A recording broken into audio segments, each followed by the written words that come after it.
मिर्जापुर के विंध्याचल धाम में श्रद्धालुओं को पौधों का प्रसाद वितरित करने के अभियान का शुभारंभ बसंत पंचमी के अवसर पर किया गया। बृहद कार्यक्रम का शुभारंभ मंडलायुक्त राजेश प्रकाश, जिला जज अरविंद मिश्रा एवं जिलाधिकारी पवन कुमार गंगवार ने संयुक्त रूप से किया।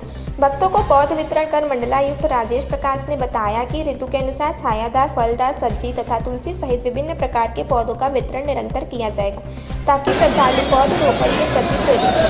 जिलाधिकारी पवन कुमार गंगवार ने कहा कि पौराणिक मान्यताओं के अनुसार 10 पुत्रों के पालन से मिलने वाला पुण्य एक कन्या के पालन से प्राप्त होता है, जबकि 10 कन्याओं के पालन से मिलने वाला पुण्य एक वृक्ष को रोपित कर उसका संरक्षण करते हुए बड़ा करने से मिलता है। उन्होंने बताया कि माता विंध्यवासिनी मंदिर प्रांगण से पौधों का वितरण महाप्रसाद के रूप में दर्शनार्थियों को किया जाएगा, जिसमें सभी प्रकार के फलदार पौधे शामिल होंगे। जिलाधिकारी ने कहा कि इस पहल से एक वृक्ष मां के नाम अभियान को गति मिलेगी। वृक्षारोपण भी किया गया और पौधे बांटे गए। क्या कार्यक्रम सर कब तक चलने वाला है?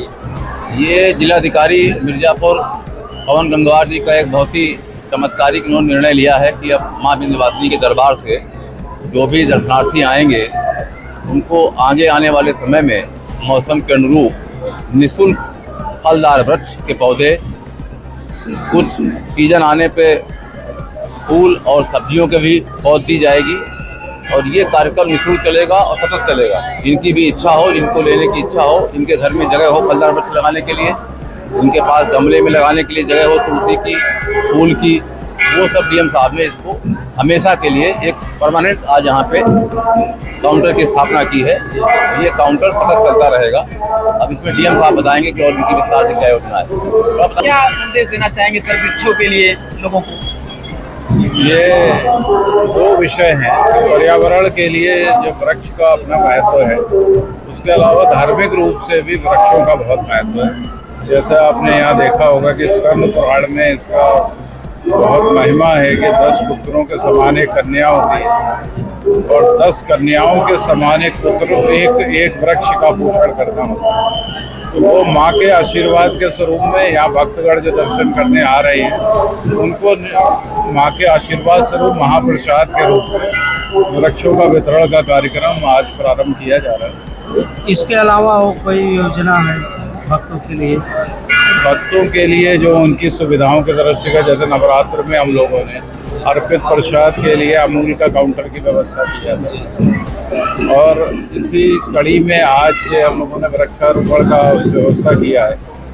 पिछले बार नवरात्र में से LED स्क्रीन पर डिस्प्ले करने के लिए भी अरेंजमेंट किया था। इसी तरह जो भक्तों की सुविधा है उसको देखते हुए अन्य अनेक उपाय करे जा रहे हैं। जैसे अभी जाड़ा जब ज़्यादा था उस समय यहाँ पर बाहर अलाव वगैरह का प्रबंध किया गया था। मंदिर प्रांगण के अंदर हीटर लगाए जाने की व्यवस्था की गई। तो इसी तरह जैसी आवश्यकता है तो भक्तों के सुविधा के अनुरूप उसमें वृद्धि करने के लिए हम लोग प्रयासरत हैं और ये हमेशा प्रयास रहेगा कि माँ का आशीर्वाद सभी को सुगमतापूर्वक मिलता रहे।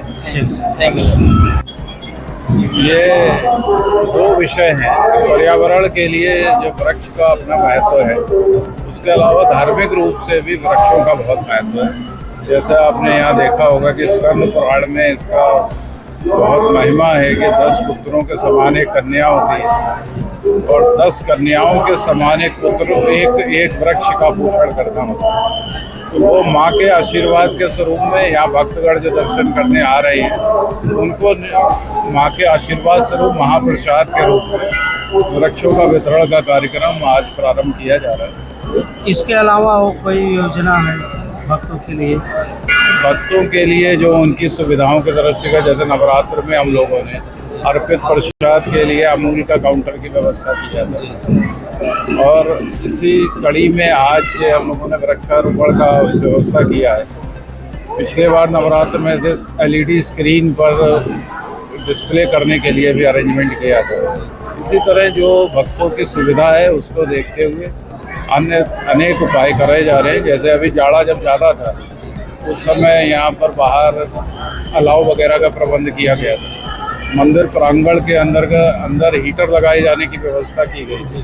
तो इसी तरह जैसी आवश्यकता है तो भक्तों के सुविधा के अनुरूप उसमें वृद्धि करने के लिए हम लोग प्रयासरत हैं और ये हमेशा प्रयास रहेगा कि माँ का आशीर्वाद सभी को सुगमतापूर्वक मिलता है। ठीक थैंक यू सर।